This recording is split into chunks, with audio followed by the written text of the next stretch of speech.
पहला चैप्टर तो life process. ठीक है, लाइफ प्रोसेस की डिफिनेशन क्या है?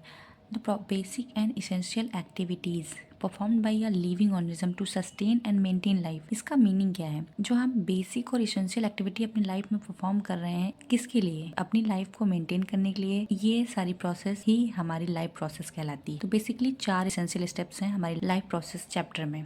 पहला टॉपिक न्यूट्रिशन, दूसरा रेस्पिरेशन, तीसरा ट्रांसपोर्टेशन एंड चौथा एक्सक्रीशन। तो फटाफट से हम रिवाइज कर लेते हैं हमारा न्यूट्रिशन क्या है। तो process of obtaining and utilising of food, मतलब हम फूड को कैसे ऑब्टेन कर रहे हैं और उसका यूटिलाइजेशन हो रहा है कैसे, उसे कहते हैं न्यूट्रिशन। ठीक है। Respiration is a process of breaking down food to produce energy. Respiration क्या है? Break down of food, food का ब्रेक डाउन करके उससे जो एनर्जी प्रोड्यूस होगी और वो हमारी बॉडी को मिल जाएगी, इसे कहते हैं रेस्पिरेशन। ठीक है। Respiration is not a breathing. आप सभी को ये डिफरेंस पता होना चाहिए। ब्रीदिंग और रेस्पिरेशन में डिफरेंस होता है। ब्रीदिंग मतलब एक्सहेल और inhale of gases. Respiration is the process of breaking down of food to produce energy. Okay, then next third one is transportation, process of transporting useful and non useful substances from one part to another part of the organism। मतलब कोई भी useful और non useful substance जो हमारी body में move कर रहा है, जो हमारे बॉडी के लिए यूज़फुल है, जो नॉन यूज़फुल है, उन सब का ट्रांसपोर्ट होना एक वन प्लेस से अनदर प्लेस, उसे कहते हैं ट्रांसपोर्टेशन। इसके बारे में हम अभी बेसिक नॉलेज गेन कर लेते हैं। आगे हम ब्रीफली पढ़ेंगे इन चारों स्टेप्स के बारे में, क्योंकि लाइफ प्रोसेस में आपको यही चारों बेसिक टॉपिक्स हमें पढ़ने हैं। एक्सक्रीशन क्या है? Process of removal of metabolic waste is known as excretion. ठीक है। चलिए, तो हम फर्स्ट स्टार्ट करते हैं अपना न्यूट्रिशन टॉपिक। इसके 2 टाइप हैं, autotrophic nutrition and heterotrophic nutrition. Autotrophic nutrition मतलब क्या होता है? Organism prepare their on food. Organism जो अपना खाना खुद बना लेते हैं उन्हें कहते हैं ऑटोट्रॉपिक। इसमें भी 2 टाइप होते हैं, एक कीमो ऑटोट्रॉपिक न्यूट्रिशन होता है, दूसरा फोटो ऑटोट्रॉपिक न्यूट्रिशन होता है। कीमो ऑटोट्रॉपिक न्यूट्रिशन में क्या होता है? Use chemical energy to prepare food. इसमें जो ऑर्गेनिज्म होते हैं वो केमिकल एनर्जी का यूज़ करके अपना फूड बनाते हैं, जैसे सम बैक्टीरिया लाइक नाइट्रोसोमोनास और नाइट्रोबैक्टर। ये कुछ ऐसे बैक्टीरिया हैं जो केमिकल्स का यूज़ करके अपना फूड खुद बनाते हैं। Photo autotrophic nutrient utilise light energy to prepare food. ये लाइट एनर्जी का यूज़ करके, और ये प्रोसेस कहलाती है फोटो ऑटोट्रॉपिक न्यूट्रिशन। ये बेसिकली आपको पता होगा ग्रीन प्लांट्स में होता है, और साइनोबैक्टीरिया जिसे बीजीए भी कहते हैं। बीजीए का full form blue green algae light energy को यूज़ करके अपना फूड खुद बनाते हैं। तो इनका एग्जांपल आप याद रखिएगा। कीमो ऑटोट्रॉपिक में नाइट्रोसोमोनास बैक्टीरिया और नाइट्रोबैक्टर बैक्टीरिया हैं जो केमिकल का यूज़ करके अपना फूड बनाते हैं। फोटो ऑटोट्रॉपिक न्यूट्रिशन में ग्रीन प्लांट्स और साइनोबैक्टीरिया हैं जो लाइट एनर्जी का यूज़ करके अपना फूड फोटोसिंथेसिस की हेल्प से बनाते हैं। चलिए आगे बढ़ते हैं। Heterotrophic nutrition, organism dependent on other organisms to prepare या फुलफिल फॉर देयर फूड। अपने फूड को दूसरे ऑर्गेनिज्म से ऑब्टेन करते हैं जो ऑर्गेनिज्म, उन्हें कहते हैं हेटेरोट्रॉपिक ऑर्गेनिज्म, और ये प्रोसेस कहलाती है हेटेरोट्रॉपिक न्यूट्रिशन। ये बेसिकली 4 टाइप का होता है। पहला होलोजोइक न्यूट्रिशन, दूसरा सेप्टोट्रॉपिक न्यूट्रिशन, तीसरा पैरासिटिक न्यूट्रिशन, चौथा सिम्बायोटिक न्यूट्रिशन। आइए हम पढ़ लेते हैं होलोजोइक न्यूट्रिशन क्या है। ऑर्गेनिज्म इंजेक्ट सॉलिड और लिक्विड फूड। ऑर्गेनिजम्स जो अपना फूड इंजेक्ट करते हैं सॉलिड फॉर्म में या तो लिक्विड फॉर्म में, उन्हें कहते हैं holozoic organism. Food is digested inside the body. अपने बॉडी के अंदर डाइजेस्ट करते हैं, जैसे ह्यूमंस हो गए यानी हम लोग, अमीबा, डॉग्स, ये सब फूड लेते हैं सॉलिड फॉर्म में या लिक्विड फॉर्म में और उन्हें बॉडी के अंदर डाइजेस्ट करते हैं। सेप्टोट्रॉपिक या सेप्टोफिटिक न्यूट्रिशन क्या होता है और कौन से ऑर्गेनिज्म परफॉर्म करते हैं? Organism feeds on dead and decaying matter, digestion happen outside the body. ये ऑर्गेनिज्म अपना फूड डेड और डिकेइंग ऑर्गेनिक मैटर से लेते हैं, और ये डाइजेशन किसकी हेल्प से करते हैं? कहाँ करते हैं? आउटसाइड द बॉडी, बॉडी के अंदर नहीं करते हैं, बॉडी के बाहर करते हैं। अब इनका एग्जांपल क्या है? फंगी हो गया, मशरूम हो गया आपका, और बैक्टीरिया, ये सारे आपके सेप्टोफिटिक हैं, यानी जो डेड डिकेइंग ऑर्गेनिक मैटर पर फीड करते हैं और अपना डाइजेशन बॉडी के बाहर करते हैं। ठीक है, अब बारी आती है पैरासिटिक न्यूट्रिशन की। तो ऑर्गेनिज्म लिव्स ऑन और इनसाइड। ऑन यानी आप ऊपर, जो ऑर्गेनिज्म ऐसे ऑर्गेनिज्म जो जिनको किसी होस्ट की बॉडी चाहिए होती है अपने सर्वाइवल के लिए, चाहे वो होस्ट की बॉडी के ऊपर हो या होस्ट की बॉडी के अंदर। ठीक है, वही लिखा है ऑर्गेनिज्म लीव्स ऑन मतलब ऊपर, और इनसाइड अनदर लिविंग ऑर्गेनिज्म यानी होस्ट पे।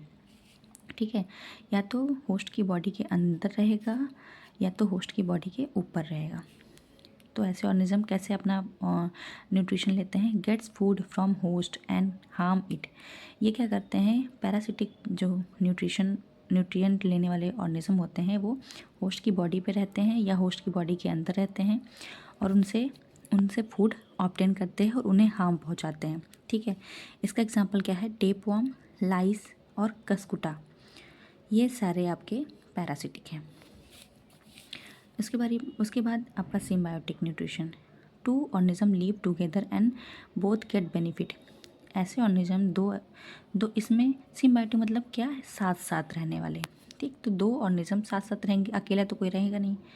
जब साथ साथ की बात की जाएगी तो दो ऑर्गेनिज्म यहाँ पे एक साथ रहेंगे। ठीक है, और दोनों बेनिफिटेड होंगे। जैसे लाइकिन में क्या होता है? लाइकिन में एल्गी और फंगी दोनों एक साथ रहते हैं।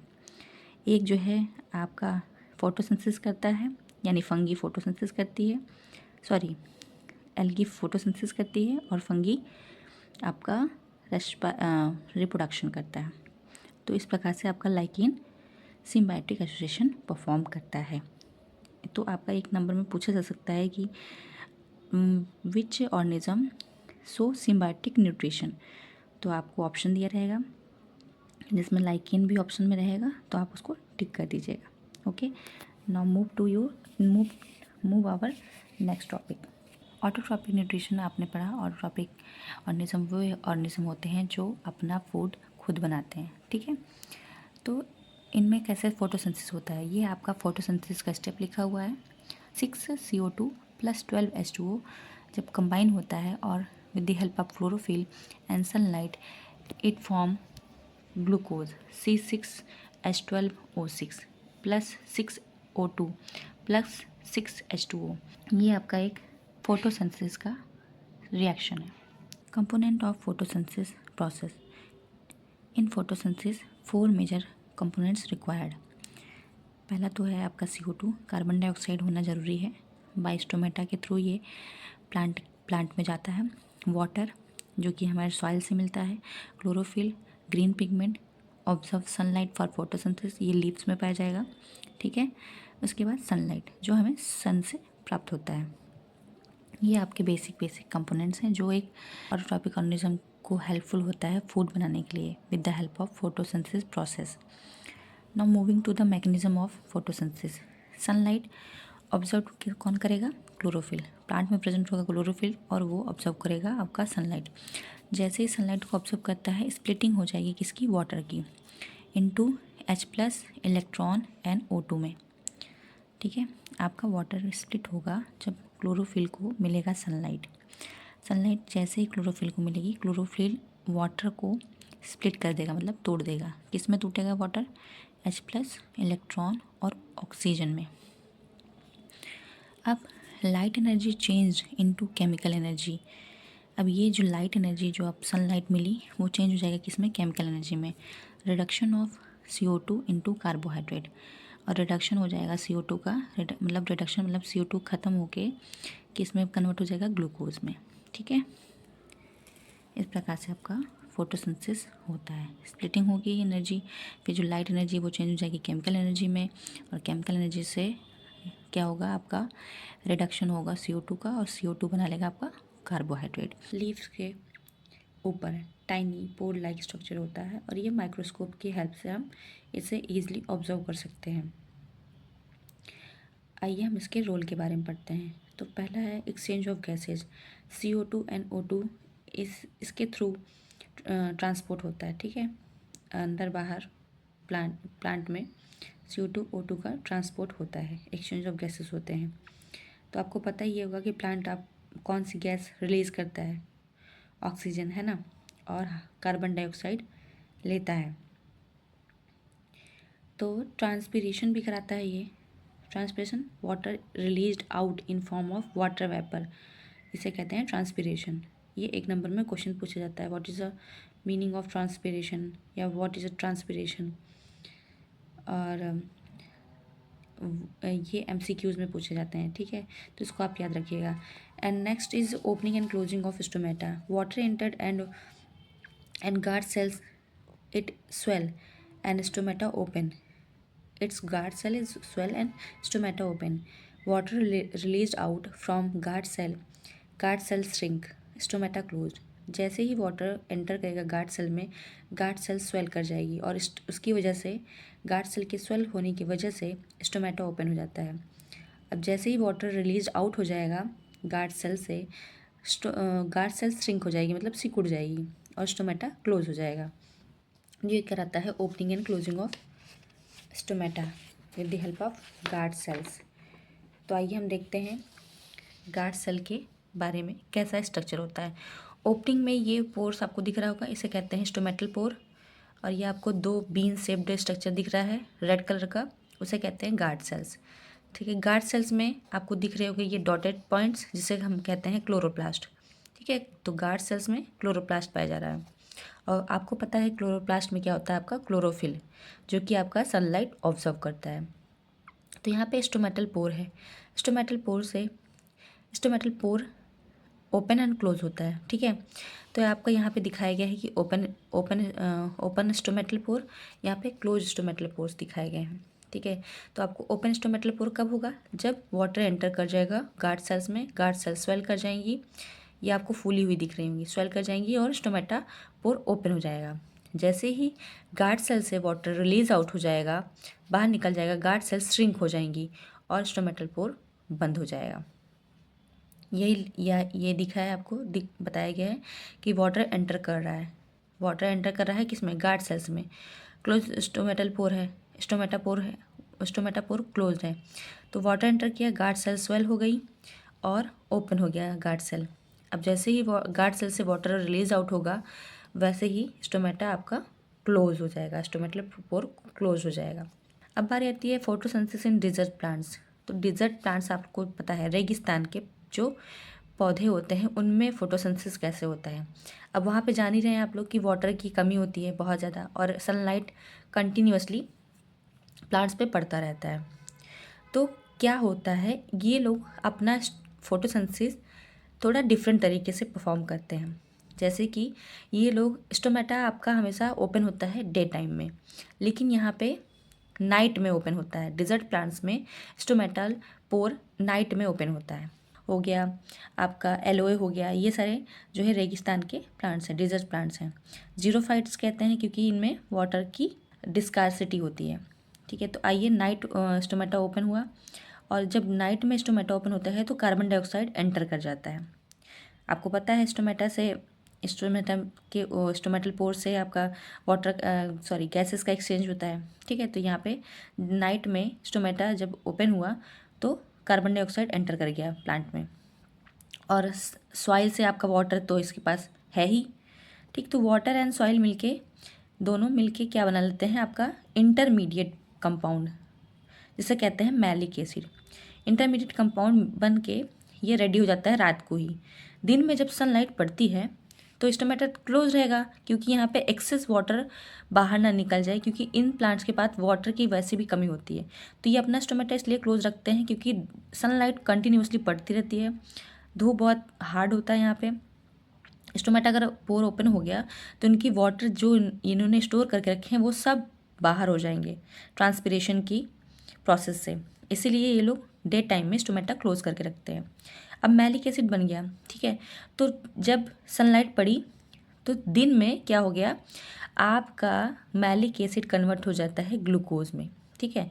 और ये ग्लूकोज बन जाता है आपका फूड प्लांट का। तो इसको इन्होंने रात में ही अपना सारा प्रोसेस करके रख दिया। जैसे आप रात में ही सब्जी वगैरह, जैसे आपको सुबह सुबह ट्रेन पकड़ना हो तो आप क्या करती हैं मम्मियाँ, सुबह रात को ही सारी चीज़ें प्रिपेयर कर देती हैं कि हाँ ये बनाना है, ये बनाना है, सब हम प्रिपेयर कर लेते हैं। सुबह बस उठ के छौंक देती हैं सब्जी वगैरह, हो गया आपका सब्जी तैयार। सुबह में ज़्यादा टाइम नहीं लगेगा, सब कुछ पहले से प्रिपेयर है, प्री प्लान्ड है। तो वैसे ही आपका जो डिज़र्ट प्लांट्स होते हैं पहले से अपना रात को ही सब प्रिपेयर कर लेते हैं और एक प्रोडक्ट बना के रख लेते हैं, कौन सा, इंटरमीडिएट कंपाउंड जिसे कहेंगे मैलिक एसिड। दिन में जैसे ही सनलाइट पड़ेगा तुरंत ये ग्लूकोज बना लेगा मैलिक एसिड। ठीक है, अब देख लेते हैं हम उसका at night and at during the day. At night stomata open because temperature is low. ठीक है, जब टेम्परेचर लो रहेगा तब स्टोमेटा ओपन हो जाएगा। Carbon dioxide enter the plant. अब कार्बन डाई एंटर करने लगती है प्लांट में। Carbon di stored as a organic acid malic acid in vacuoles. Plant में वैक्यूल्स पता ही है आपको, सेल ऑर्गेनल है प्लांट का, और एक प्लांट सेल में आप देखेंगे सबसे बड़ा वैक्यूल्स ही होते हैं। ठीक है, तो जो आपका कार्बन डाइऑक्साइड आ रहा है रात में प्लांट में एंटर कर रहा है, वो स्टोर हो जाता है as malic acid in vacuoles में स्टोर रहता है। अब क्या होगा, during the day stomata remains close to prevent water loss. मैंने बताया कि रात को, दिन में ये स्टोमेटा का क्लोज रहता है, दिन में ओपन होता है, क्योंकि क्या प्रिवेंट करता है, वाटर लॉस को। Stored carbon dioxide is released from malic acid. जो स्टोर्ड कार्बन डाइऑक्साइड था मैलिक एसिड के फॉर्म में, वो रिलीज हो जाता है दिन में। ठीक है, और photosynthesis takes place using this CO2, और यही फोटोसिंथेसिस परफॉर्म हो जाती है। CO2 का जो मैलिक एसिड से निकला उसको लेके कार्बन डाइऑक्साइड प्लस वाटर मिल के बना लेता है आपका ग्लूकोज। तो यहाँ पे डिजर्ट प्लांट का इस तरीके से अपना ये वाटर लॉस की वजह से, वाटर ज़्यादा लॉस ना हो, दिन में अपना स्टोमेटा क्लोज करके रखते हैं और रात में ये अपना भोजन आधा पका लेते हैं और सुबह में उसको पूरी तरीके से बना लेते हैं अपनी एनर्जी के लिए। तो आपको ये desert photosynthesis in desert plant समझ में आया होगा। इस मेथड का एडवांटेज क्या है, ठीक है, तो advantages of this method, prevents excessive water loss. पहली बात तो आपको पता ही है, ये वो एक्सेस वाटर लॉस को प्रिवेंट करेगा क्योंकि दिन में ये क्लोज रखता है stomata. Allows photosynthesis even when stomata are close. ये भी अलाउ कर रहा है कि सिंथेसिस फोटोसिंथेसिस हो, लेकिन स्टोमेटा क्लोज है फिर भी फोटोसिंथेसिस हो रहा है। Helps plant survive in hot dry environment. Plant को सर्वाइव करने के लिए ये हेल्प करता है। Example of dessert plants, cactus हो गया, ओपनसिया हो गया, अगेव हो गया और एलोवेरा हो गया। ठीक है, तो ये आप याद रखिएगा। आज ये हमारा फोटोसिंथेसिस डिजर्ट प्लांट हो गया। हमने प्लांट के बारे में पढ़ लिया, प्लांट अपना फूड कैसे बनाता है, ऑटोट्रॉपिक न्यूट्रिशन पढ़ लिया। ठीक है, ऑटोट्रॉपिक न्यूट्रिशन में हमने पढ़ लिया प्लांट के बारे में, वो अपना फोटोसिंथेसिस करके कैसे फूड बनाता है। अब बारी आती है हमारा होलोजोइक न्यूट्रिशन की। तो ये होलोजोइक न्यूट्रिशन हम बेसिकली आपके NCERT में भी दिया गया है अमीबा के बारे में। तो पहले हम अमीबा के बारे में पढ़ेंगे होलोजोइक न्यूट्रिशन, उसके बाद ह्यूमन्स का भी हम न्यूट्रिशन पढ़ेंगे। चलिए, पहला इसमें स्टेप्स होते हैं। जो अमीबा है हमारा, वो 5 स्टेप्स क्रॉस करता है न्यूट्रिशन परफॉर्म करने के लिए। पहला इंजेशन हो गया। इंजेशन मतलब taking food into the body. Digestion मतलब breaking complex food into simple soluble substances. अब आपने फूड तो ले लिया तो उसको ब्रेक करेंगे ना, breaking complex food into simple soluble substances. Absorption, digested food passes into the blood. Absorb क्या होगा, आपने ले लिया, खाना खा लिया, खाना मतलब चबा लिया, खा लिया, उसके बाद उसका ब्रेक डाउन कर दिया। ठीक है, पहले माउथ में लिया, उसके बाद उसको ब्रेक डाउन किया सिंपल सॉल्युबल सब्सटेंसेस में। अब सिंपल सॉल्युबल सब्सटेंसेस में ये सब चेंज हो गया, तो ये हमारी बॉडी में ऑब्जर्व हो जाएगा with the help of blood. ठीक है, digested food passes into the blood. Digested food pass हो जाएगा ब्लड में। Assimilation, absorbed food is used by body cells for energy growth and repair. जो ऑब्जर्व फूड है, absorb किया हमने, वो absorbed food is used by body cells के द्वारा यूज़ कर ली जाएगी। एसिमिलेशन मतलब यूज़ कर लेना, जो हमने फूड खाया उसको यूज़ कर लेना बॉडी सेल्स के लिए, ताकि उसको एनर्जी मिले, उसकी ग्रोथ हो और रिपेयर हो जाए। इजेशन मतलब removal of undigested food from the body. Egestion मतलब क्या होता है कि आपने जितना भी खाना खाया, जो उसमें से वेस्ट प्रोडक्ट बना, वो बाहर निकलना, उसको बाहर निकालना, रिमूवल। ठीक है, undigested food from the body is known as egestion. ये 5 स्टेप्स बेसिक थे। अब चलिए हम थोड़ा सा डायग्राम के थ्रू पढ़ लेते हैं। तो न्यूट्रिशन इन अमीबा कैसा है। Amoeba with the help of pseudopodia. आपको पता होगा इसका अमीबा के सूडोपोडिया बॉडी में होता है, और ये एक्सटेंशन होता है, किसके सेल मेम्ब्रेन का एक्सटेंशन होता है, सूडोपोडिया। सूडोपोडिया क्या करता है, इसको हेल्प करता है मूवमेंट में भी, प्लस इसको फूड कैप्चर में भी हेल्प करता है। ठीक है, चलिए देखिए, pseudopodia extension of cell membrane, capture food, take in food vacuoles, food को कैप्चर कर लेगा, उसके बाद उसको कहाँ मतलब कहाँ पे स्टोर करेगा, वैक्यूल में स्टोर करेगा, वैक्यूल फॉर्म कर लेगा और उस वैक्यूल में स्टोर कर लेगा उससे फूड को। Digestion of food in food vacuoles, अब जो फूड वैक्यूल्स इसने बनाया उसमें ये फूड को स्टोर कर लेगा, डाइजेस्ट कर लेगा। देखिए आपको मैं डायग्राम के थ्रू बताती हूँ। ये अमीबा है, इसका ये न्यूक्लियस है, यहाँ पे फूड पार्टिकल्स है। ठीक है, अभी इसने क्या किया, सूडोपोडिया को अपना मूव कराया और पहले तो कैप्चर किया। ठीक है, कैप्चर किया फूड को, उसके बाद वैक्यूल बना के फूड वैक्यूल फॉर्म्ड, जैसे ही फूड आया उसने फूड वैक्यूल बना लिया, फूड वैक्यूल में फूड पार्टिकल को स्टोर कर लिया। ठीक है, उसके बाद उसमें डाइजेशन होगा, फूड वैक्यूल में ही उसका डाइजेशन होगा। Then undigested food removed out हो जाएगा, इजेशन हो जाएगा। तो क्या लिखा है, पहले अमीबा ने अपने सूडोपोडिया का यूज़ किया, उस सूडोपोडिया क्या है, सेल मेम्ब्रेन का एक्सटेंशन है इसके, और ये कैप्चर कर लेगा, सूडोपोडिया कैप्चर कर लेगा फूड को, टेक इन फूड को अंदर ले लेगा किसमें, फूड वैक्यूल में, और digestion of food vacuole digestion of food in food vacuoles हो जाएगा। फिर undigested food move to surface of cell and thrown out. ठीक है, उसके बाद जो अनडाइजेस्टेड फूड होगा वो सरफेस ऑफ सेल के पास जाएगा और उससे थ्रोन आउट हो जाएगा। Diffusion of simple substances in cytoplasm, जब डाइजेशन हो जाएगा फिर उसके बाद डिफ्यूजन हो जाएगा सारे सब्सटेंसेस का, साइटोप्लाज्म में इसके सारे जो डाइजेस्टेड फूड हैं वो मिल जाएंगे। इस प्रकार से आपका अमीबा का होलोजोइक न्यूट्रिशन परफॉर्म होता है। आइए हम बात करते हैं next, nutrition in human beings, human digestive systems. पहले हम बात करेंगे कि ह्यूमन डाइजेस्टिव सिस्टम में कौन कौन से ऑर्गन्स आपके इन्वॉल्व होते हैं। तो देखिए, पहला तो दो कैटेगरी में डिवाइड है, आपको एलिमेंट्री कैनाल दिख रहा होगा और एसोसिएटेड ग्लैंड्स। तो alimentary canal mouth to anus होगा, पहला माउथ, फिर बक्कल कैविटी, फिर एसोफेगस जिसे फूड पाइप कहते हैं, stomach, small intestine, large intestine, rectum और एनस। एसोसिएटेड ग्लैंड्स में आपका क्या आएगा, सलेवरी ग्लैंड्स, लीवर, पैनक्रियाज और गॉल ब्लैडर। तो ह्यूमन डाइजेस्टिव सिस्टम स्टार्ट करते हैं। पहला माउथ, माउथ में क्या होगा, आपका टीथ होगा, टंग होगा और सलाइवरी ग्लैंड्स होंगे। टीथ क्या करेगा, मैकेनिकल डाइजेशन करेगा, यानी चीविंग एंड कटिंग करेगा फूड का। जब से हमने फूड को इंगल्फ लिया अपने माउथ में, तो हमारा टीथ उसको क्या करेगा, मैकेनिकल डाइजेशन कराएगा, उसको चीड़ेगा, उसको काटेगा, उसको चीविंग करेगा, चबाएगा। टंग क्या करेगा, टंग में होता है taste buds, testing the food, आपने क्या खाया, मीठा खाया है, नमकीन खाया है, तीखा खाया है, ये सब हमारे टंग में प्रेजेंट टेस्ट बड हमें फील करा देते हैं। ठीक है, उसके बाद सलाइवरी ग्लैंड्स हमारे माउथ में ही होता है। ये क्या सीक्रेट करता है, सलाइवा। इसमें कौन सा एंजाइम होता है, सलाइवरी एमाइलेज, जो कि डाइजेशन करता है किसका, स्टार्च का। Digestion of start share. तो आप जैसे ही आप फूड खा रहे हैं, या सपोज आपने रोटी खाया, तो रोटी में आपका स्टार्च होता है, कार्बोहाइड्रेट होता है, तो हमारा सलाइवरी ग्लैंड्स क्या करते हैं, सलाइवा सिक्रेट करते हैं। और ये सलाइवा, इसमें क्या होता है, सलाइवा में आपके सलाइवरी एमाइलेज एक एंजाइम होता है, और ये सलाइवरी एमाइलेज आपके स्टार्च को, जो आपने खाया है उसके स्टार्च को डाइजेशन करना शुरू कर देते हैं। माउथ से ही आपका सबसे पहले किसका डाइजेशन स्टार्ट हो जाता है, तो आपके कार्बोहाइड्रेट या स्टार्च का डाइजेशन स्टार्ट हो जाता है आपके माउथ से। Got it. इसके बाद आपको आता है ओशोफेगस। ओशोफेगस में जैसे आपने माउथ को चीविंग कर लिया, उसका टेस्ट पर से आपको टेस्ट पता चल गया, सलाइवरी माइलेज मिल गया, उसमें थोड़ा सा आपका स्टार्च का डाइजेशन भी हो गया।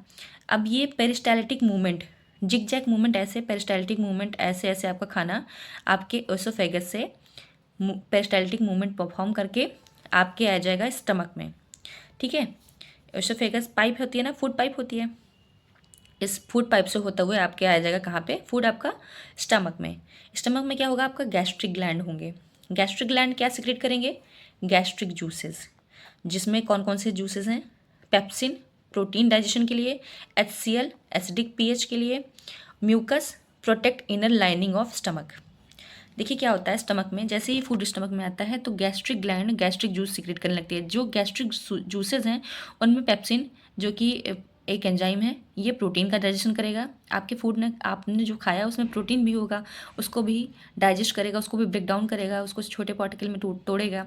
HCl क्या होगा, आपके जो हार्मफुल जो उसमें कंटेंट होगा उसको डाइल्यूट कर देगा, स्टमक में ही ख़त्म कर देगा। म्यूकस क्या करता है, प्रोटेक्ट करता है इनर लाइनिंग ऑफ स्टमक। जो स्टमक की लाइनिंग है, HCl क्योंकि एसिडिक है तो वो आपके स्टमक को हार्म ना पहुंचाए, उसको डैमेज ना करे स्टमक की लाइनिंग को, इसलिए म्यूकस प्रेजेंट होता है to protect stomach from HCl। Okay, इसके बाद हम स्टमक से हमारा फूड, जब ये सारी चीज़ें मिल गई, प्रोटीन का डाइजेशन हो गया, तो हमारा फूड आता है स्मॉल इंटेस्टाइन में। स्मॉल इंटेस्टाइन में 3 पार्ट्स होते हैं, ड्यूडेनम, जेजुनम और इलियम। ठीक है, ड्यूडेनम स्टार्ट डाइजेशन यहीं से हो जाता है। जेजुनम क्या करता है, मिक्सिंग फूड करता है। इलियम करता है absorbing most in nutrients before passing to the large intestine. Ileum सारे न्यूट्रिएंट को ऑब्जॉर्व कर लेता है लार्ज इंटेस्टाइन में पास होने से पहले। ठीक है, तो ड्यूडेनम क्या करता है, देखिए ड्यूडेनम की बारी है। ड्यूडेनम, तो जैसे ही फूड आपके स्टमक से ड्यूडेनम में आया है, स्मॉल इंटेस्टाइन के फर्स्ट पार्ट में, वहाँ पे ड्यूडेनम में क्या होता है, लीवर से आपका बाइल जूस आता है। ठीक, बाइल जूस लीवर से आएगा। ऐड बाइल जूस, लीवर क्या करता है, बाइल जूस को ऐड करता है। और बाइल जूस क्या करता है, emulsification of fat and alkaline food. जो आपका एल्कलाइन फूड है या जो फैट है उसका एमल्सिफिकेशन करा देता है आपका बाइल जूस। ये कहाँ पे, लीवर से, ये जूस आपके लीवर में स्टोर रहता है। कौन बनाता है, गॉल ब्लैडर बनाता है। ठीक है, गॉल ब्लैडर बनाएगा, लीवर में स्टोर हो जाता है, और लीवर से जब आपका फूड स्मॉल इंटेस्टाइन में आता है, ड्यूडेनम को क्रॉस करता है, तो लीवर क्या ऐड कर देता है, बाइल जूस। और पैनक्रियास क्या ऐड करता है, pancreatic juice.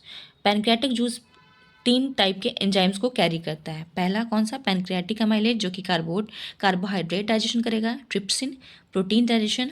Lipase, digestion of emulsified fats. ठीक है, तो 3 टाइप के एंजाइम्स आपका पैनक्रियाटिक जूस लेके आता है। पैनक्रियाटिक अमाइलेज कार्बोहाइड्रेट डाइजेशन के लिए, ट्रिप्सिन प्रोटीन डाइजेशन के लिए, lipase digestion of emulsified fats. जो भी आपका फैट इमल्सिफाइड हुआ है उसको डाइजेस्ट करने के लिए लाइपेज एंजाइम होता है। ट्रिप्सिन आपका प्रोटीन डाइजेशन करता है, और पैनक्रियाटिक एमाइलेज कार्बोहाइड्रेट डाइजेशन करता है। अच्छा, जहाँ पे भी एमाइलेज टर्म आएगा तो आप लोग ये याद रखिएगा कि एमाइलेज हमेशा कार्बोहाइड्रेट यानी शुगर यानी ग्लूकोज को ही ब्रेक डाउन करेगा, ग्लूकोज को ही डाइजेस्ट करेगा। गॉट इट, तो ये याद रखिएगा। फिर स्मॉल इंटेस्टाइन में क्या होगा, इंटेस्टाइनल जूस होगा, फाइनल डाइजेशन ऑफ फूड होगा। ठीक है, विलाई होगी, ऑब्जॉर्प्शन ऑफ फूड होगा। यहाँ पे स्मॉल इंटेस्टाइन में आपका इंटेस्टाइनल जूस भी होगा जो कि फाइनल डाइजेशन करता है फूड का। उसके बाद विलाई ऑब्जर्व कर लेगा इस फूड को। अब ये आगे आपके जो भी बचे हैं रिमेनिंग, वो आगे लार्ज इंटेस्टाइन में। यहाँ पे क्या होता है, लार्ज इंटेस्टाइन में absorption of water, electrolyte and vitamins. ठीक है, इलेक्ट्रोलाइट क्या है आपके, सोडियम, पोटेशियम, कैल्शियम, ये सारे जो इलेक्ट्रोलाइट्स होते हैं, एटम्स होते हैं, वो सारे उन सब का और वाटर का एंड विटामिन्स का ऑब्जॉर्प्शन होगा। लार्ज इंटेस्टाइन क्या करता है, आपका वाटर को ऑब्जर्व कर लेगा, इलेक्ट्रोलाइट्स को ऑब्जर्व कर लेगा। इलेक्ट्रोलाइट्स क्या, सोडियम, पोटेशियम और कैल्शियम को ऑब्जर्व कर लेगा, और विटामिन्स को ऑब्जर्व कर लेगा। ठीक है, कहाँ से, indigestible food and storing it until elimination, और इसको स्टोर करके रखता है जब तक आपके बॉडी से ये बाहर ना रिलीज़ हो। ठीक, इसके बाद रेक्टम से होता हुआ फिर एनस में ये बाहर मूव आउट हो जाता है। देखिए कुछ important points, no digestion of food in large intestine. Large intestine में कोई डाइजेशन नहीं होता फूड का, केवल आपका ऑब्जॉर्प्शन होता है वाटर का, only absorption of water. Small intestine of herbivores is longer than carnivores. देखिए जो हर्बीवोर्स होते हैं उनका स्मॉल इंटेस्टाइन लॉन्गर होता है as compare to carnivores due to plant based diet is rich in cellulose. क्योंकि हर्बीवोर्स क्या होता है, घास फूस खाते हैं, प्लांट का डाइजेशन करते हैं, और प्लांट में क्या होता है, सेलुलोज। इसकी वजह से आपका जो स्मॉल इंटेस्टाइन है हर्बीवोर्स का वो लॉन्गर होता है एज कम्पेयर टू कार्निवोर्स का। तो इतना समझ में आ गया होगा आपको। ये है आपका human digestion. Moving to our next topic, that is breathing versus respiration. What is a breathing and what is a respiration, हमें ये पढ़ना है। तो बेसिकली आप जानते हैं ब्रीदिंग मतलब क्या होता है। Inhale and exhale of carbon, inhale of O2 and exhale of CO2। ठीक है, ये तो हो गया ह्यूमन के केस में। लेकिन प्लांट क्या करता है, inhale of CO2 and exhale of O2 जो हम कैरी करते हैं। रेस्पिरेशन क्या है, तो प्रोसेस है एक प्रकार की जो कि ब्रेक डाउन करती है फूड को और क्या प्रोड्यूस करती है, एनर्जी। तो आइए हम बात करते हैं ब्रीदिंग वर्सेस रेस्पिरेशन की। तो फर्स्टली हम इनमें डिफरेंस जान लेते हैं। ब्रीदिंग क्या है, process of inhaling and exhaling the air in and out of the lungs, lungs के अंदर और लंग के बाहर। ठीक है, इनहेलिंग और एक्सहेलिंग ऑफ एयर यानी कार्बन डाइऑक्साइड और O2 का एक्सहेल इनहेल करना ही ब्रीदिंग कहलाता है। Process of breaking down of glucose to produce energy is known as respiration. अब it takes place in lungs, breathing आपका लंग्स में होता है। It takes place in all cells, ये हमारे सारे सेल्स में होता है, क्योंकि भाई सारे सेल्स में होगा तभी तो हमारी सारे सेल्स को एनर्जी मिलेगी और हमारा ग्रोथ हो पाएगा, हमारे हमारे सेल्स का रिपेयर हो पाएगा, डैमेज जो टिश्यूज़ होंगे उनका रिपेयर हो पाएगा। क्योंकि एनर्जी भाई एनर्जी तो नीड होगी ना सारे सेल्स को अपना फंक्शन परफॉर्म करने के लिए। It is a physical process, इस breathing is a physical process, क्योंकि यहाँ पे लंग का इनहेलेशन, लंग का कॉन्ट्रैक्शन रिलैक्सेशन होता है।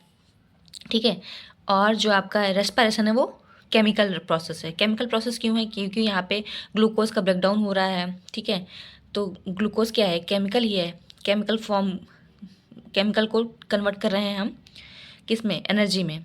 ठीक है, तो ये हो गया आपका chemical process. Energy is not produce, यहाँ पे एनर्जी कोई प्रोड्यूस नहीं होगी, लेकिन यहाँ पे एनर्जी रेस्पिरेशन में एनर्जी प्रोड्यूस होगी। Energy is produced in the form of ATP। ATP का फुल फॉर्म पता होगा आपको, एडेनोसिन ट्राइफॉस्फेट। ठीक है, 3 फॉस्फेट ग्रुप होता है आपके एडेनोसिन ट्राइफॉस्फेट में।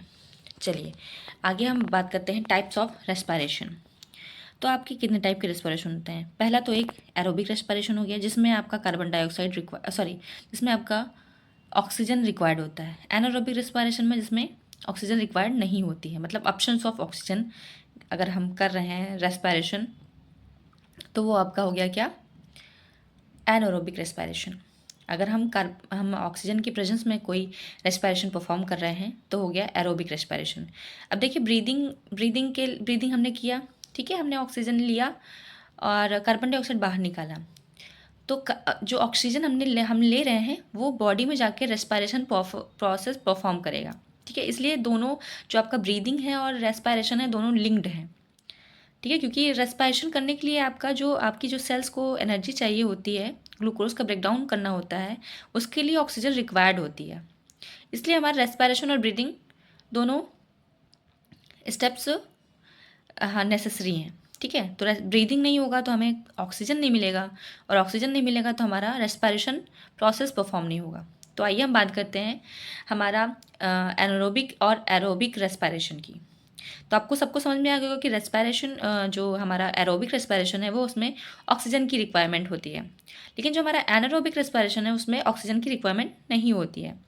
तो देखिए अब हम पढ़ते हैं रेस्पिरेशन में हमने बताया कि इसमें ग्लूकोज का ब्रेकडाउन होकर आपको एनर्जी मिलेगी। तो ग्लूकोज हमारा 6 कार्बन का मॉलिक्यूल होता है ना, सबको पता होगा, C6H12O6, 6 कार्बन आ रहा है ना, तो यहाँ पे ग्लूकोज हमारा 6 कार्बन मॉलिक्यूल्स हैं। अब साइटोप्लाज्म में ये जो ग्लूकोज है उसका ब्रेकडाउन होगा। तो जब साइटोप्लाज्म में आपका ग्लूकोज का ब्रेकडाउन हो रहा है, 6 कार्बन मॉलिक्यूल का ग्लूकोज टूट रहा है, किसमें, 3 कार्बन मॉलिक्यूल में, प्लस एनर्जी रिलीज हो रही है। ठीक है, किस फॉर्म में, पायरुवेट फॉर्म में।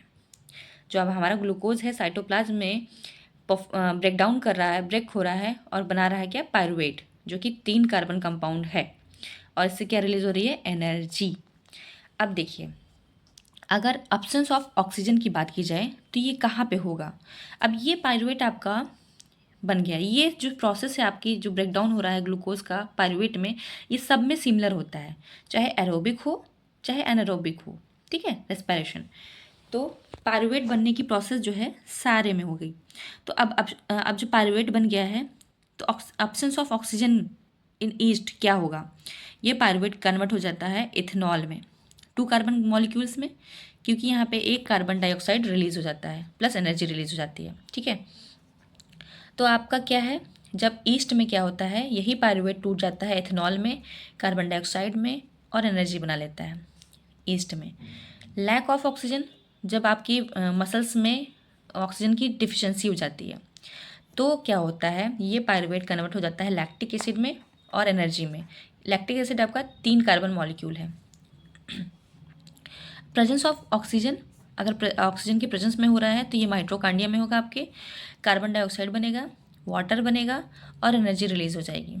ठीक है, तो ये आपकी मसल सेल्स में होगा जब आपके बॉडी में ऑक्सीजन की डिफिशिएंसी हो जाएगी, लैक हो जाएगा, एब्सेंट नहीं होगा, कमी होगी, तब आपका मसल्स में ये होता है और जो पायरुवेट है वो लैक्टिक एसिड में कन्वर्ट हो जाता है। ये भी 3 कार्बन कंपाउंड है, ये भी 3 कार्बन कंपाउंड है। यहाँ पे कार्बन की डिफिशिएंसी, यहाँ पे कार्बन डाइऑक्साइड नहीं रिलीज हो रहा है, आप देख रहे होंगे। ठीक है, क्योंकि पायरुवेट से लैक्टिक एसिड बन जा रहा है।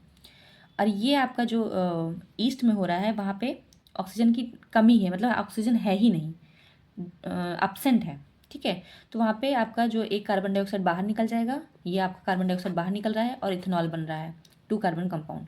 ठीक है, 3 था, 3 में से एक तो कार्बन डाइऑक्साइड के फॉर्म में निकल गया और 2 बचे जो वो इथेनॉल बना लिए और एनर्जी मिल गई। ठीक है, इस तरीके से ईस्ट को अपनी रेस्पिरेशन प्रोसेस करनी होती है। और जो हमारी मसल्स में जब ऑक्सीजन की कमी हो जाती है, ठीक है, तब हमारी मसल्स क्या फॉर्म कर लेता है, लैक्टिक एसिड फॉर्म कर लेता है और एनर्जी बनाता है। अब प्रेजेंस ऑफ ऑक्सीजन होगा तो माइटोकॉन्ड्रिया में होगा, ये carbon dioxide plus water plus energy बनाएगा, कौन, पायरुवेट। समझ में आया सबको? तो ये आपका क्या, ये डायग्राम क्या शो करता है, फिगर क्या शो करता है, break down of glucose by various pathways. ठीक है, आपने देख लिया किस में कैसे कैसे होता है।